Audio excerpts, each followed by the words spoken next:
All right, after the winter we've had, it's really hard to think about a drought, but it's something climatologists in our area are always studying. Angela Schilling attended a drought forum earlier today in Incline Village where scientists discussed the pattern of drought and flooding in our area. Angela, how important was this meeting?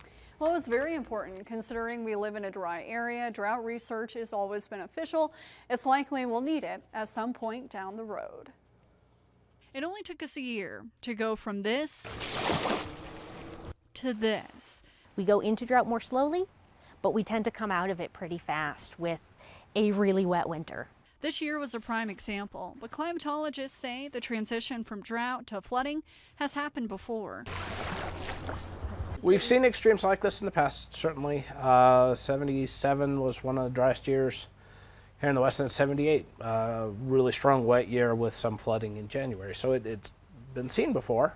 So despite having such a strong winter, climatologists are still planning for our next drought.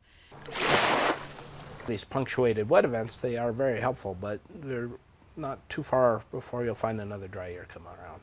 We tend to have more dry years than wet here in the West. So drought is always on our mind. Our water supply will last us for the next 3 or so years, which is great news, but it will take a while for our groundwater to catch up. Even here in the mountains, where as water moves into the ground and then later into the streams, sometimes you have a 1-year lag with water that you see may have been from last year's snowpack. There isn't an exact prediction for how our groundwater levels will look a year from now, but as long as we don't fall back into the drought this year, our reservoirs and groundwater supplies could do really well.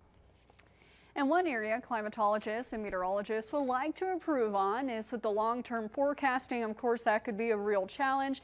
And they'd like to know, why did we have such a big year in 2017 and not so much in 2015, 2016? Covering the story, Angela Schilling, Channel 2 News. All right, we all want to know. Interesting points there, Angela. Thank you.